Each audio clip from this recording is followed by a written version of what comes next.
Danger at Diablo, Chapter 11. The Trap is Set. It was a long and dangerous ride that John Shanley took that midnight along the seldom-used back trail to Jump Off, high in the rugged desert hills. Dawn was in the sky as he turned a corner in the narrow trail and looked down into the sleeping town far below, clinging to the steep mountainside. There were no lights to be seen in any of the small cabins that perched on stilts above its narrow, winding main street. Half-crumbled shacks and log cabins marked the edges of town, and only a handful of buildings in the very center of Jump-Off looked solid and usable. It was almost a ghost town now, but John Shanley remembered it when life there had seemed at fever pitch, and a string of mines all along the town had poured out fortunes as they tapped the big vein of gold quartz that seemed inexhaustible. Then suddenly, the tragedy so common in gold rush days had hit Jump-Off. They had lost the mother lode, the principal vein of rich gold-bearing quartz that was the lifeblood of the settlement. At first, Jump-Off citizens had refused to believe that the gold and their luck had run out. Most of them kept digging, but with waning hope, and when fresh discoveries were made one day on a distant ridge, they had stampeded off to the new claims, leaving household goods, even clothing and personal belongings, behind, abandoned. Now Jump-Off was only a dingy way station in the old trail that meandered between Bonanza City at one end and far-off Silvertown on the other side of the range. It had 4 saloons, 2 livery stables, a ramshackle hotel, and a Chinese laundry. Most of the inhabitants made a sketchy living off of the night-riding outlaws and other riffraff that drifted through, now broke and now well supplied with gold. It was feast or famine most of the time for many of Jump-Off's citizens. But there were others who lived there for convenience and were quite comfortable. There were advantages in living in an isolated spot like Jump-Off, where no questions were asked, and where the law was a good 10 miles away in Diablo. Shanley moved with the ease of long acquaintance down the steep road into the dark main street. He pulled up quietly in front of a small house whose front looked as rickety and abandoned as the rest. From somewhere in the back of the house, he heard a tenor voice singing rather softly, a mournful ballad about a lone cowboy in the moonlight. He knew the voice. His trip hadn't been for nothing. He made his way on foot to the back of the house, where an upper window showed a light. He knocked on the door and called softly, "Rango." The coal oil lamp inside went out suddenly, and the plaintive ballad stopped. "Rango, it's me. Open up." He raised his voice a little. He could see a head stuck out of the upstairs window. He stepped back from the doorway and waved. The head was withdrawn, and a moment later the door opened, and Shanley went inside. When he had left an hour later, he had made his deal with Dude Rango in all the detail that the sleek young gunslinger had demanded. It was the same deal that Rango had been urging all along, the one Shanley had put off in favor of less violent methods. It was going to cost Shanley more than he had planned, because now Rango knew that he was desperate and had to move fast. Upstairs in the small Jump-Off house, Dude Rango yawned and went to bed.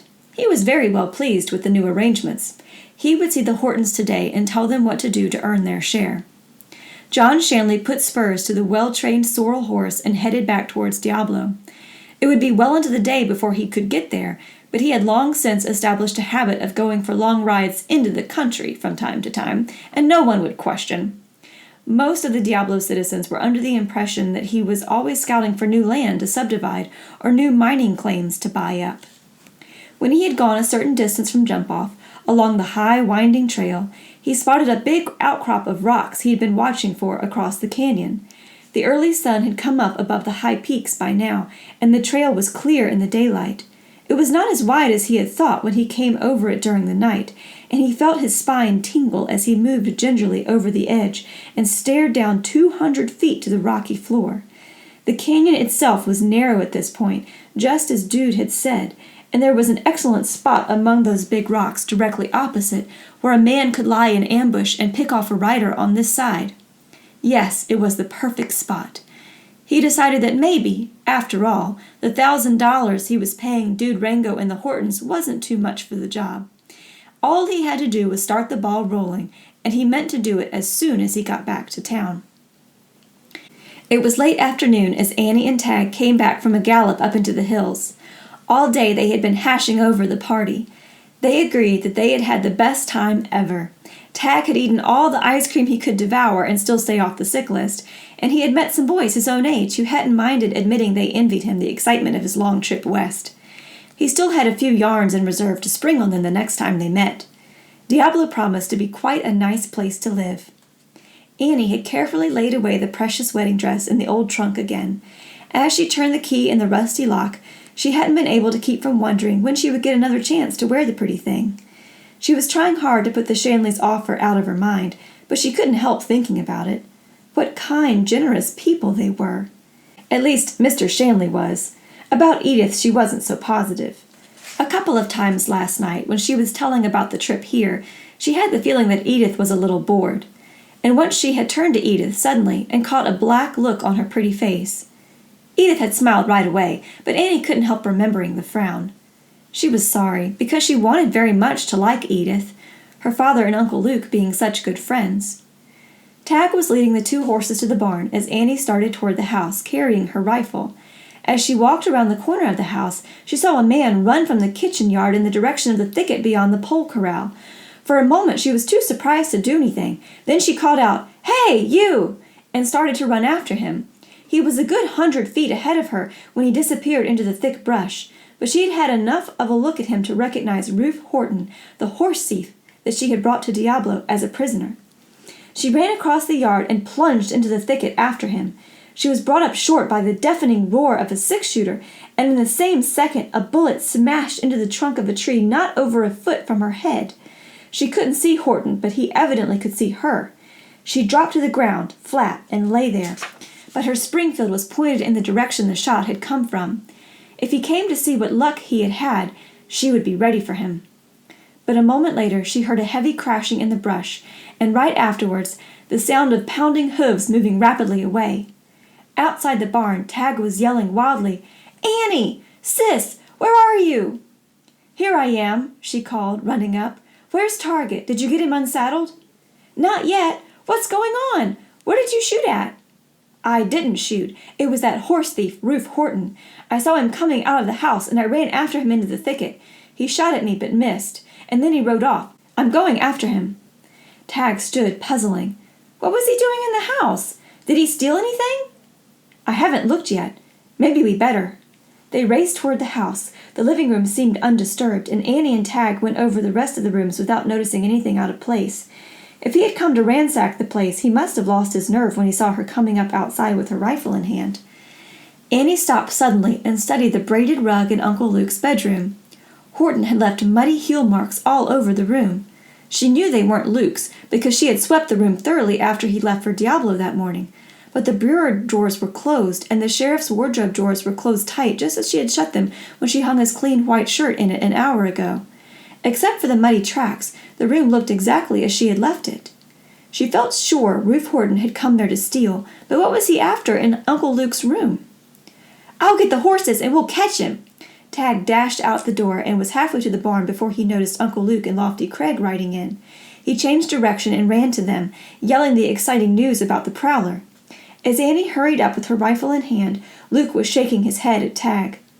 "Lofty'll go after him, Button. It isn't a job for you and Annie." Lofty checked his shiny Winchester. "I'll get him." He started toward the backyard.